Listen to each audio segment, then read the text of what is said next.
Hi friends, it's Miracle, and today I want to talk about a topic that I have been hyperfixated on recently. So the thing is, I love Agatha Christie. As you can tell, I read her books every so often, and her stories just calm me down and comfort me no matter what life crisis that I'm in. And of course, we all know that Agatha Christie is called the Queen of Crime. But did you know she actually shared this title with 3 other brilliant women? If you know this fact before, please feel free to laugh at me because I didn't know. The 3 other women are Dorothy L Sayers, Margery Allingham, and Ngaio Marsh. I'll talk more about them later on in this video, and now I want to talk about the time period that they're the most active.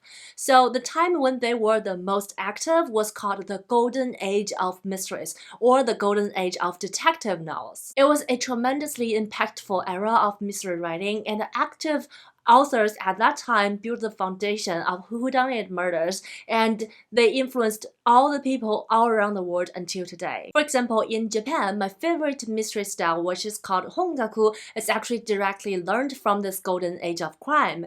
And in today's English-speaking world, we can actually see a lot of traits of this style of writing in cozy mysteries of today. However, they are much more lighthearted and also less rigorous in terms of rules. So today I want to look closely to this classic era and see what we can find about the writings, about the storytelling, about the authors, and more importantly, which books can we pick up in this golden age. Firstly, let's tackle the question of what is and when is the golden age of detective fiction. It was the classic era of detective fiction writing around the time of 1920s and 1930s, mostly in the UK and the US. However, there's still like some other authors all around the world, and they are writing with a set kind of styles and patterns. However, the earliest work for this era can trace back to 1911, and they're actually still widely used until today. There are a lot of writers who's committed to write mysteries in this golden age, and they even formed their own club based in London, and it's called the Detective Club.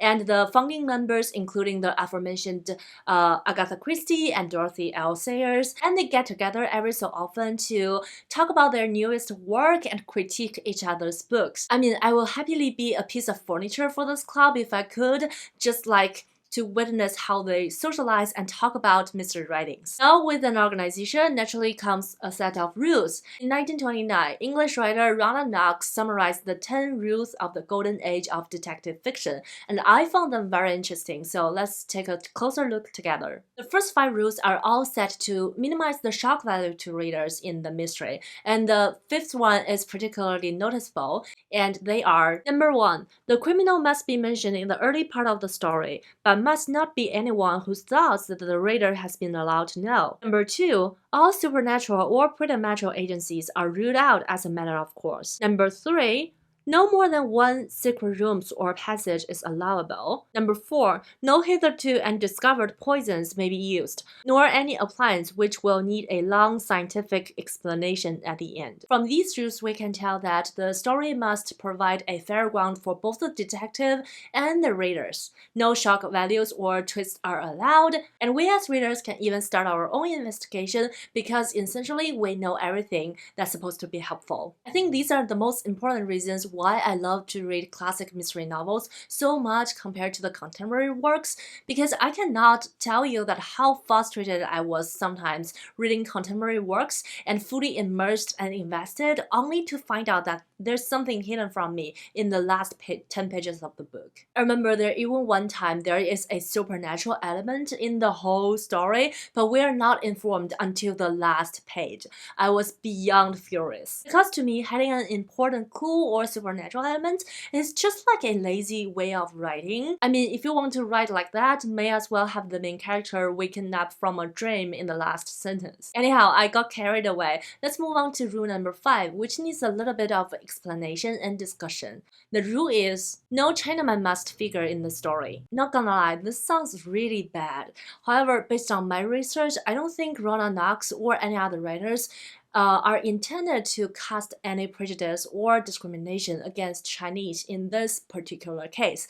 I wouldn't say for other cases though. But this rule is definitely the product of its time and revealed a very unfortunately historical racist background. Because at that time, a mysterious Asian man, often a Chinese man, frequently featured in mystery novels to create an exotic era and atmosphere with a shock value. So this rule is to restrict the utilization of stereotypical characters to again provide a fair ground to the reader. But overall, for us modern readers, I think is to understand and be able to critique the historical biased background is as important as understanding their intention. Moving on, we have a series of rules that limited how the detective in the story conduct the investigations. Number 6, no accident must ever help the detective, nor must he never have an unaccountable intuition with which proves to be right. Number 7, the detective himself must not commit the crime. These rules are pretty straightforward. It is to provide a safety net to the detectives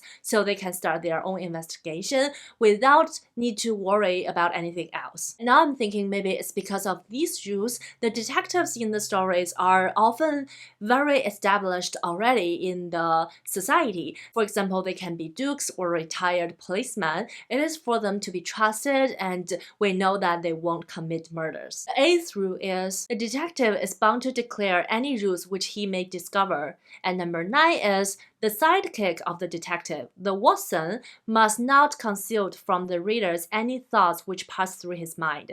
His intelligence must be slightly, but very slightly below the average reader. These are another layer of reassuring for readers to get all the clues. And I found the psychic one particularly funny because the mystery writers must have an assumption of the average level of the readers. And if you think about it, there are so many readers at the time who is aiming to or determined to find the murderers before the detectives in the story. So if they keep doing that, they're gonna get better and better at it. And how do the writers reflect the increased level of the readers on their writings? But no matter what they do, it must be so fun to be a reader or a detective mystery writer at the golden age of crime. The last rule ruled out another situation that gives the reader disadvantages.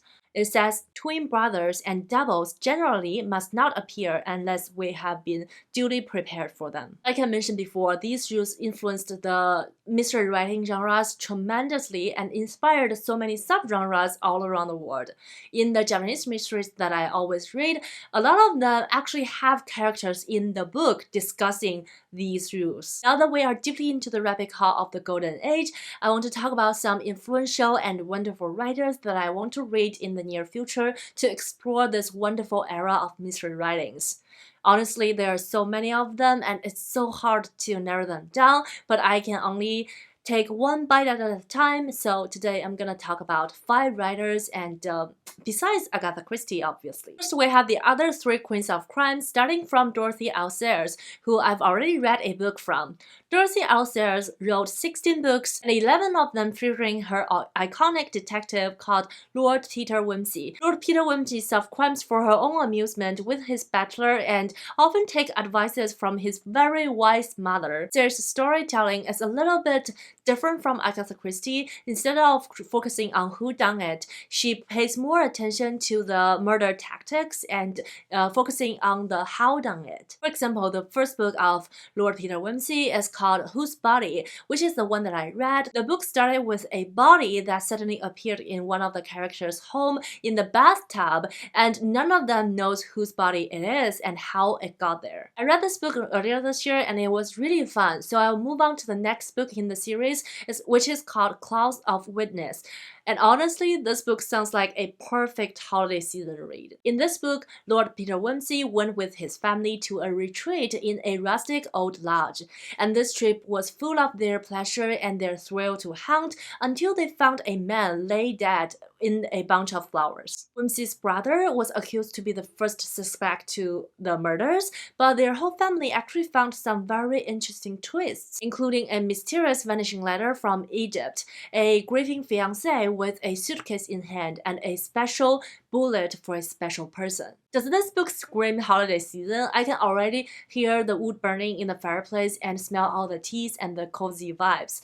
Besides the murder, of course. The next queen of crime is Margery Allingham, who also wrote numerous books, including 21 books in the Albert Campion series. In the first Campion book, called Crime at the Blood Dudley, Campion was a minor character which is said to be a parody of Sayers' Lord Peter Wimsey. However, later on, Albert Campion became more and more complicated and more complete. He is somewhat of a detective, somewhat of an adventurer, and he carries a very realistic water pistol instead of a real firearm. Margery Allingham attempted many different kind of style of writings before her success in the mystery genre. Her earlier works often have a darker theme and sometimes supernatural. However, because of her tone of writing are often lighthearted and very humorous, those works are not well received, but her writing style shines perfectly in the mystery genre. So as a result, the detective Albert Campion sometimes involved in very silly stunts and slapstick humor. But Allingham's passion for darker theme actually did not fade, and gradually later in the series, the crimes that Campion is set to solve became more and more complicated and more darker compared to the previous ones. I'm really interested in reading Albert Campion, especially that I know he grows so much over the years as a character. And of course, I'm gonna start with the first one, The Crime at the Black Dudley. The story was set over a party at a remote mansion of the Black Dudley, and the people who attended the party had some very shady characters, and they playfully recreated the ritual for the Black Dudley daggers, and of course something went wrong and people died. So foul play was suspected, and at the same time a vital item went missing,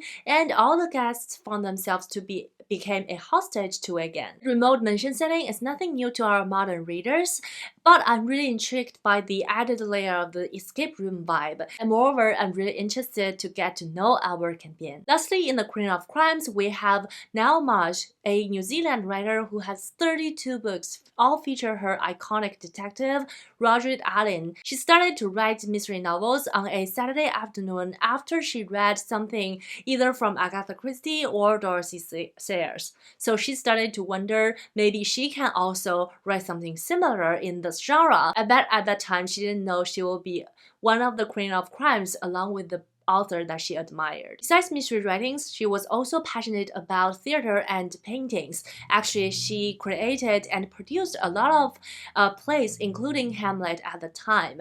And her love and passion for theater actually shines through her writing as well. A lot of the murder cases happened with the theatrical settings. Margery Allingham is a tall, dark, good-looking policeman hero. In his earlier career, he also wrote a book called The Principles and Practice of Criminal Investigations, which was well received in his universe. He also likes to quote Shakespeare, which is the reflection of Ngaio Marsh's love for theater. The first book in the series is called A Man Lay Dead, and the story was set at a guest house where all the guests are get together and playing murder games, which is an actual game that was very popular in the UK at the time.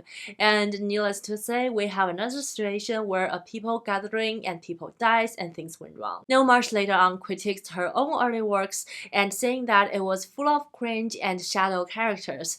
However, it was enough for her to debut in the golden age of mystery writings, and I am ready to dive in. Two other authors I want to explore outside of the Queen of Crimes. The first one is Josephine Tey. A relatively new translation of hers was popularized in the Chinese reading community about 10 years ago. And that was the time when I first heard about Josephine Tey. Josephine Tey is the pseudonym for Elizabeth Mackintosh when she was writing for mystery genre, and she used another pen name for her other writings, including plays and nonfictions. From the fact that she used two pseudonyms, you may guess that she is a very private person, and this is indeed the case. So she never took any interviews at the time, and she didn't talk about her personal life a lot. So her fans are always trying to find clues about her personal life in her fictional stories. Her novel, The Daughter of Time, was ranked #1 on the top 100 crime novels of all time, selected by the British Crime Writers Association in 1990. And in 1995, the Mystery Writers of America conducted another list of top 100 murder mystery novels of all time, and The Daughter of Time was ranked as number 4. So all the praises tells you a lot about the weight of her work, and The Daughter of Time is also one of the books that I want to read the most. It is the 5th installation of the Detective Alan Grant series. The book was talking about when Inspector Alan Grant, feeling really bored in the hospital due to a broken leg, one of his friends suggested maybe he could amuse himself by investigating a historical mystery. So he started to investigate the case of the King Richard III, and which led to another investigation. With the help that he could get from the doctors and the nurse, he was able to draw his own conclusion. The setting really sounds like an armchair detective story where the detectives themselves don't move around that much. Instead, they conduct investigation from other resources. The book was obviously very well received all around the world. However, it is the 5th book in a series, so now I'm torn around the decision of should I start with the first book in the series or should I just go straight forward to this 5th one? So what do you think? Last but not least, we have the only American writers on this personal list of mine, or like the only 2 American writers because they are a couple of cousins who was writing under one collective name. And you may guess it, they are Ellery Queen. Now the thing is, I just learned one of my favorite characters in my favorite manga/anime,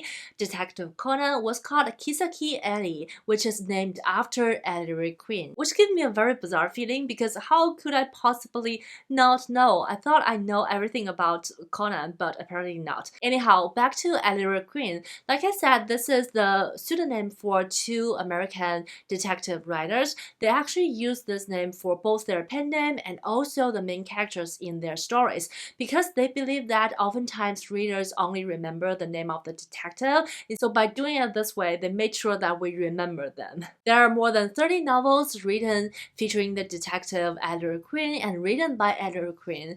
However, after the 1960s, because of the book series has become so popular, they allowed this name to become an umbrella name, including a lot of novels that was written by other authors. I am, of course, mostly interested in the earlier stories which were written by the 2 authors themselves. And I heard that although they're written in a style of fair play like other stories in the golden age of mystery writing, a lot of times there are more than one approach to solve the murder. So the game is on and I'm gonna start with the Roman Hat mystery. The story introduces us to a case happening in a Roman theater, and after the 2nd act, a very fine silk top hat went missing, and I believe the actor who played a crooked lawyer also was killed. Our detective Ellery Queen is the son of the inspector at the scene, so they started to conduct the investigation together. And there you have it, they are the writers that I want to check out their work soon-ish for my venture into the golden age of detective fiction.